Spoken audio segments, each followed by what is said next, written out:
Bon, la chaîne secrète, comment ça va? On est lundi, mon micro a un voyant rouge, je sais pas combien de temps ça va durer, mais en tout cas, laissez-moi vous parler de mon nouveau métier.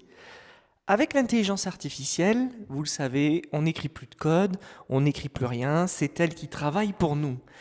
Et moi, mon métier jusqu'à présent, c'était d'écrire du code, de le déployer, d'aider des applications web, mobiles et des sites web à fonctionner. Bon, c'est plus du tout mon rôle. Mon rôle maintenant, c'est de lire le code et de vérifier que l'IA ne fait pas n'importe quoi, parce qu'elle peut faire n'importe quoi.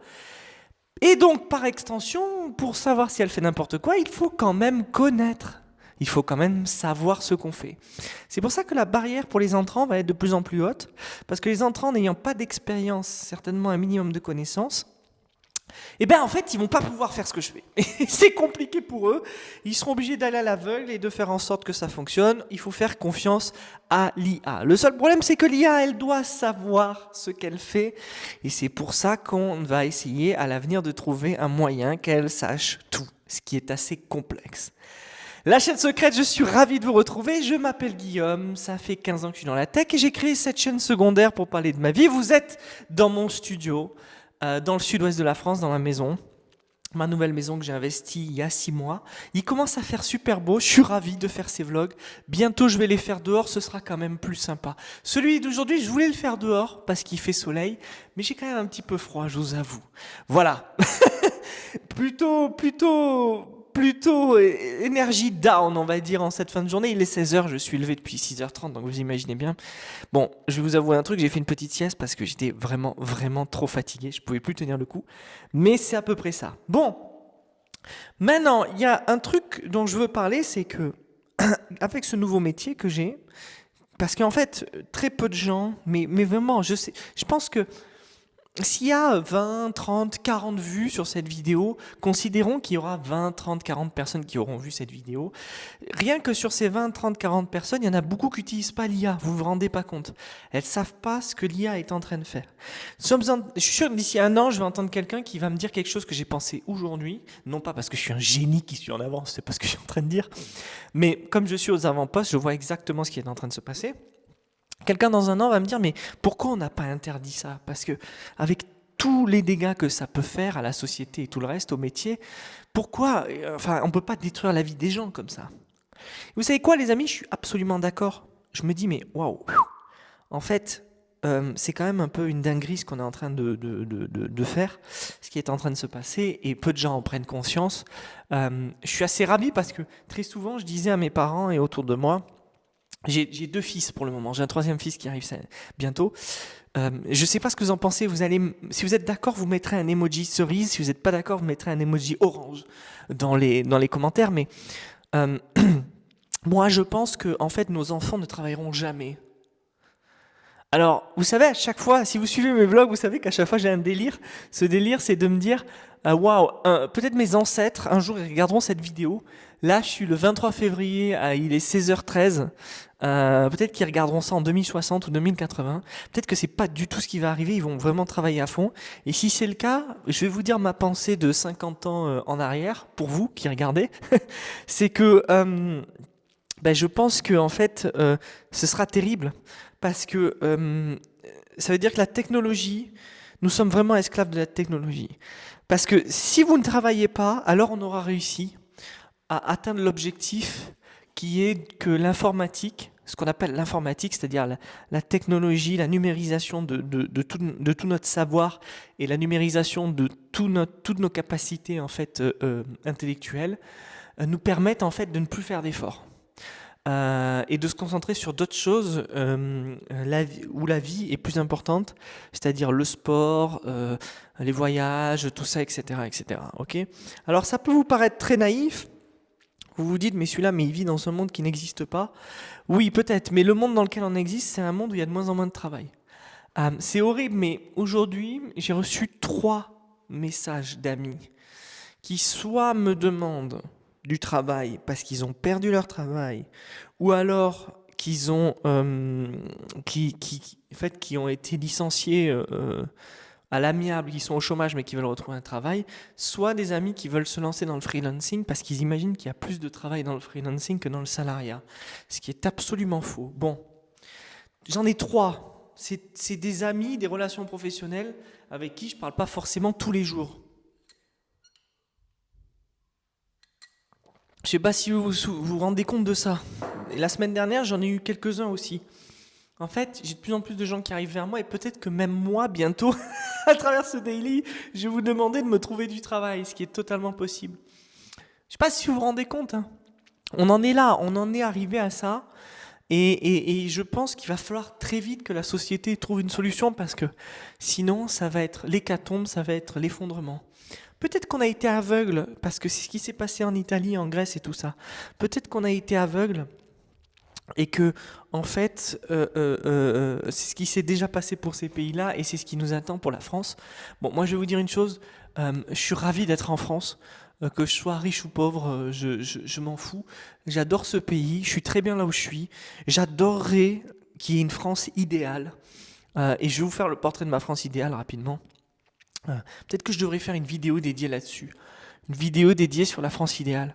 Pour moi, la France idéale, c'est une France en fait où ça va te paraître très bisounours, mais où en fait tout le monde peut avoir accès à un logement en fait. Tout le monde peut avoir acheté une maison.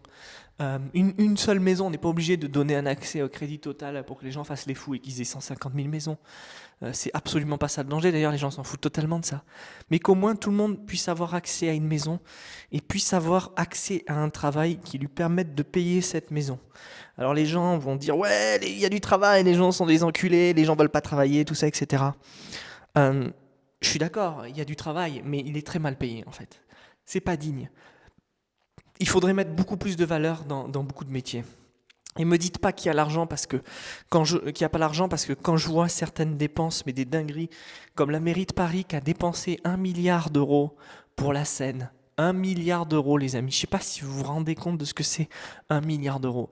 Sur les 68 millions de Français, tout le monde n'a pas besoin d'avoir 1 million, mais il y a énormément de familles qui auraient adoré avoir au moins 10 000 euros pour juste finir l'année ou alors se trouver un logement et faire un bon début. Est-ce qu'on n'aurait pas pu leur donner de l'argent à eux?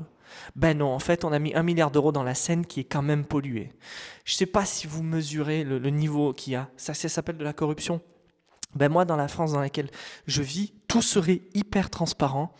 Et en fait, on voterait tous par téléphone et on dirait oui ou non à ça. Alors vous direz, mais en fait, on passerait notre temps en fait sur le téléphone. On n'est pas obligé de voter pour tout. On peut faire confiance à nos représentants.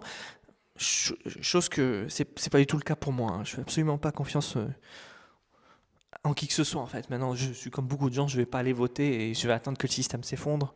Je suis désolé de dire ça, malheureusement, à l'instant T, j'ai pas d'autre solution, je suis pas un génie. Mais, mais il faudrait qu'on puisse voter pour les choses les plus importantes chaque semaine. Au moins, du moins qu'on ait l'accès. Si on va pas voter, c'est notre faute. Mais au moins qu'on ait l'accès d'aller voter, d'accord? Et j'adorerais faire ça et j'adorerais être celui qui crée le système pour le faire. Alors évidemment, ça existe déjà, hein. Il y a plein de gens qui ont essayé de le faire, mais vous vous rendez bien compte que les gens qui sont au pouvoir, les gens en haut de l'État, sont totalement contre le fait que l'on puisse, vous et moi, choisir. Et ouais, on donne tellement.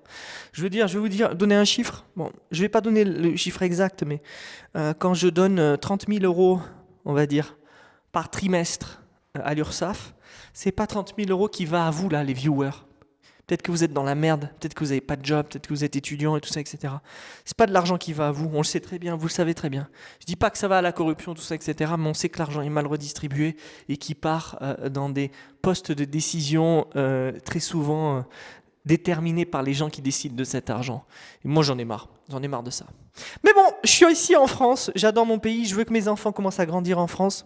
Au moins, ils sont petits, mais plus tard, c'est clair et net que quand ils vont grandir, je ne leur vois pas un seul avenir ici, donc il vaudra mieux qu'on aille ailleurs, c'est ma vision des choses.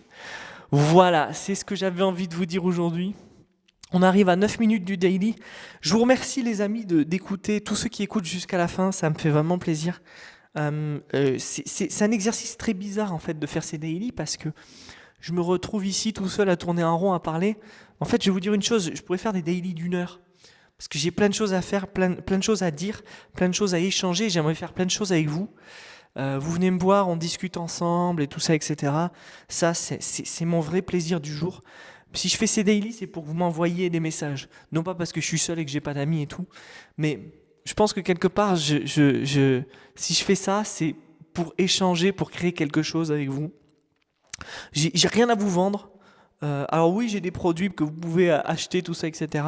J'ai rien à vous vendre, sincèrement. Je m'en fous, je fais pas ça pour ça. Vous verrez que je vais arriver à 1000 abonnés et que j'aurai pas gagné 100 000, 100 000, 100 000 euros. Enfin, 1000 abonnés, 1000 vidéos et j'aurais pas gagné des milliers d'euros pour ça. Je fais vraiment ça pour le plaisir tous les jours.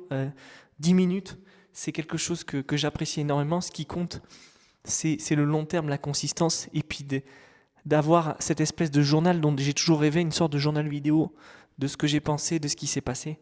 Même si au lieu d'être un journal vidéo personnel où je me confie sur tout ce qui m'arrive dans la vie, parce que je pense que j'ai énormément de chance, j'ai des problèmes comme tout le monde, mais ces problèmes-là, en fait, c'est rien du tout, c'est du vent. Ils arrivent, ils disparaissent. Je pense qu'au fond, c'est quelque chose que je dois faire de généraliste pour les gens. Et voilà, c'est mon idée.